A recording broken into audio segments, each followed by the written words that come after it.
चांगलं चुंगलं खाण्यासाठी किती बेजारी करून घ्यावं लागत ही जीवाची. 5 दिवस गहू मुरू घाला, पुन्हा त्याला हाटा पिट्टा त्याचा रस पाडा आणि पुन्हा मग बनवा आणि खा. कसले भारी निघायला लागले आता, कसले भारी दिसायला लागले.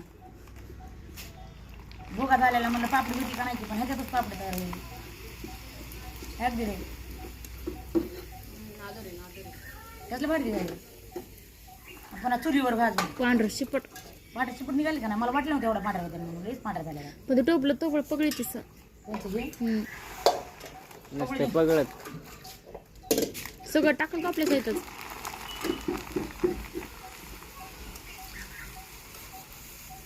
लईच करत पांढरा खायला कसं लागायला काय माहिती. बरं खाऊ पुढे म्हण लई चालत मोडायला. अरे आधीच मोडायला त्याचा तू आता म्हणायला लागला. लई भारी झाली. मिठाला मीठ मीठ मीठ सगळंच एकच नंबर. मला कोणतरी म्हणलं आळी आका म्हणजे आळी लागायला. थांब बघायला आकालाच बोलवायला पाहिजे. काय भाकर करायली अगो गो खाऊ देईन चुलीला बी. तुला तरी कवा खायला भेटायचं. हा का कुठं बघायचं. लई मोठे निघले काहीतरी बंद निघले. हे लई मोठे निघले काहीतरी. हे लई टाकलं नाही ना बघ बघा. हां निघत नाही तेवढं. तुला काम नाही देऊ. तरी तुम्हाला चिप्स खायचे. चिप्सचा जरा गोळ झाला.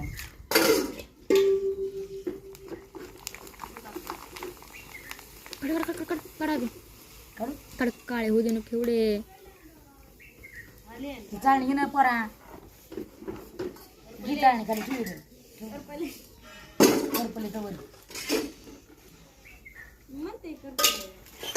टाकलं की लगेच काढायचं. आता का थांब उचल आता काढ लगेच कड कड कड. हा बघ आता झाली राव पांढरी स्पीट करत. आपल्याला आचार्य धारण्यात ठेवायची नाशिक काढा लगेच काढायची. कड कड कड कड.